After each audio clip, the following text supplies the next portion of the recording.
Hey everyone, welcome back to True Kindness Tales. Before we begin today's incredible story, I want you to do something for me. Look at the screen right now. I need you to hit that subscribe button and ring the notification bell. Why? Because what you're about to see is a lesson in humility that changed a billion-dollar company forever, and I promise, by the end, you'll be glad you stuck around. Stories like this are why we built this channel. Now, let's meet our single dad. The polished concrete floors of Synergon Tower's executive garage gleamed under sterile LED lights, reflecting a kingdom of silent, shimmering wealth, a slate gray Aston Martin, a blood-red Ferrari, a pair of imposing blacked-out Range Rovers. And then, there was Leo's Mustang. It was a 1969 Ford Mustang Mach 1, but to anyone who didn't know, which was everyone in the building, it was a rusty, primer gray eyesore. The front fender was a different color, the vinyl roof was cracked, and a faint scent of old gasoline followed it like a ghost. Every night at 10 p.m., like clockwork, Leo Martinez would push his mop bucket into the corner, change out of his custodial uniform, and walk to his car, the squeak of his worn sneakers the only sound. Leo was a fortress of quiet dignity, a man whose eyes held the weary warmth of someone who read 5 bedtime stories after an 8-hour shift. His world was his 7-year-old daughter, Ella, and the intricate, secret universe he was rebuilding for her inside that Mustang's scarred metal skin. The car was his father's, a project they'd never finished. Now, it was Leo's temple, his promise, his escape. He worked the night shift so his days were free for school runs, homework, and the sacred hours he spent in their tiny garage, the radio humming old rock songs as he meticulously worked. The trouble was the timing. Synergon's brutalist CEO, Alistair Kane, was a man who believed late nights were a direct measure of worth. He often left around 10:15 p.m. On this fatish night, Kane, flanked by 2 young, sleek vice presidents eager for approval, reached his pearl-white Bentley just as Leo was carefully loading a cardboard box of used textbooks into the Mustang's backseat. Kane stopped, his sharp eyes slicing from Leo's kind, tired face to the car. A slow, contemptuous smile spread. "Evening, Leo," Kane said, his voice dripping with a faux camaraderie that made the VP smirk. "I have to ask, is this a vintage statement, or is the recycling bin on the fritz?" One VP chuckled. "Looks like it's held together by hope and rust, sir." Leo's grip tightened on the box, his knuckles white. He met Kane's gaze, not with anger, but with a profound, unshakable calm. "It runs just fine, Mr. Kane. It's a work in progress." "Progress," Kane mused, circling the car like a shark. He tapped the faded hood with his Mont Blanc pen. "You know, Leo, we have an automotive division that makes machines of actual value. Perhaps you should let them take this project off your hands. For scrap, it's an embarrassment to the parking lot." The final blow was casual, delivered with the ease of someone swatting a fly. "Some junk just isn't worth saving." The words hung in the artificially cooled air, cruel and absolute. Leo felt them seep into the old wounds of his heart, the loss of his wife, the constant financial tightrope, the judgment he endured daily. He simply gave a small, stiff nod, got into the Mustang, and listened to the old engine turn over with a throaty, grumbling cough that made the executives shake their heads with pitying laughter as he drove away, the sound echoing off the walls, chasing him into the night. A week later, a historic storm system settled over the city. It was the kind of deluge that cripples infrastructure. Roads became rivers, the power grid faltered, and downtown, including the glittering Synergon Tower, was plunged into a chaotic, flooded darkness. An emergency board meeting, called to address a catastrophic server failure threatening billions in data, was stranded on the 42nd floor. No generators powerful enough to reboot the server farm were operational downtown. Kane, pacing like a caged tiger, watched from the panoramic windows as emergency lights on the streets below blinked and died. Their flagship product launch, set for the morning, was dissolving in the black water rising in the streets. Down in the flooded basement garage, water was lapping at bumper level. Leo, who had stayed late to secure the building, was wading towards his Mustang, his daughter safe with a neighbor. He heard the frantic commotion from the executive elevator bank. "We need a mobile power source, now." Kane was barking into a dead satellite phone. Something with enough juice to jump-start a data center. One of the engineers, desperate, gestured outside. Nothing down there but submerged electric cars and Leo's old gas guzzler. A scornful laugh burst from Kane.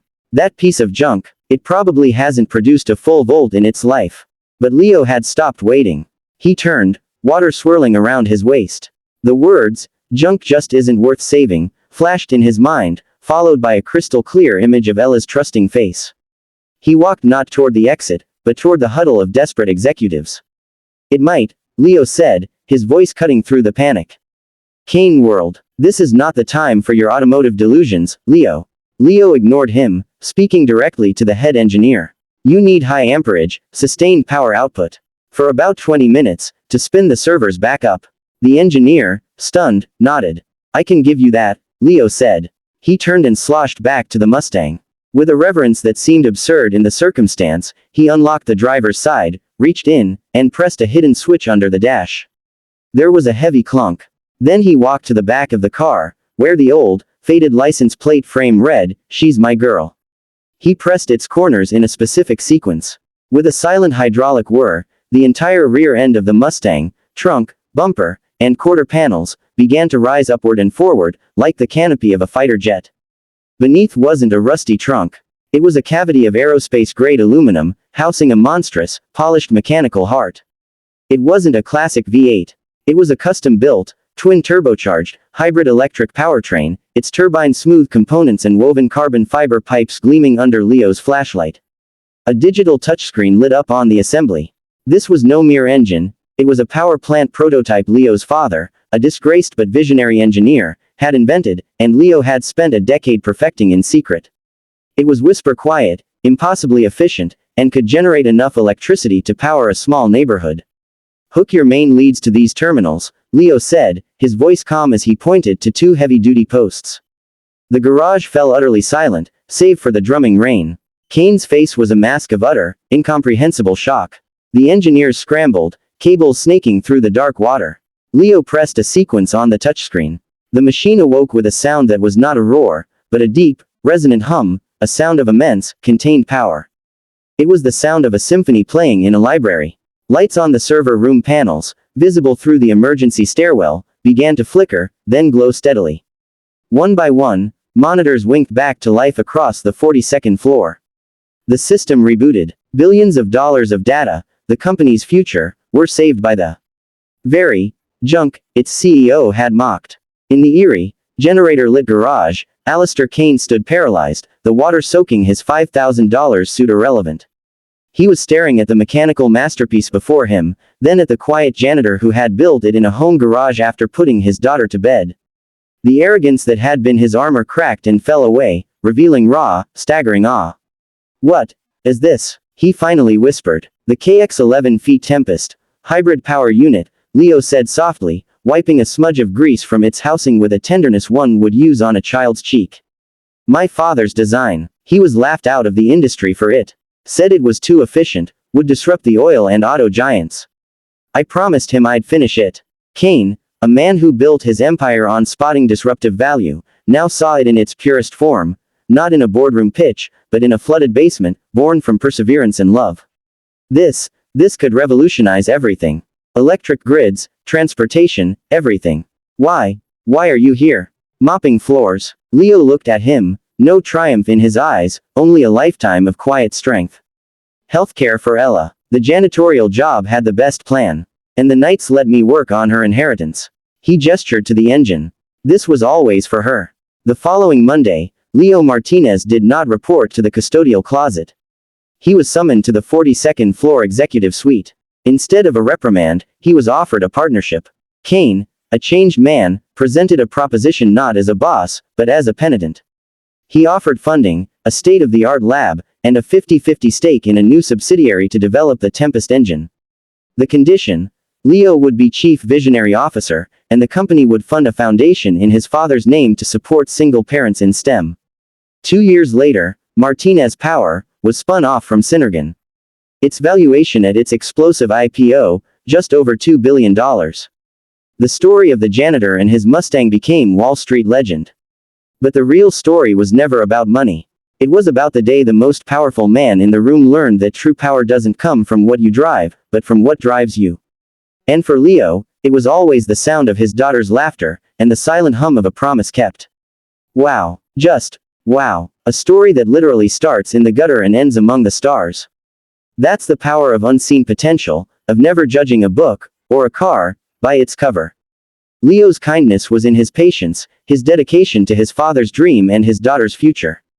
And even Cain's journey shows us that it's never too late to learn, to change, and to make things right.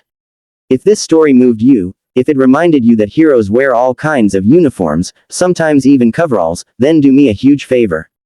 Smash that like button, it truly helps us share these powerful tales with more people.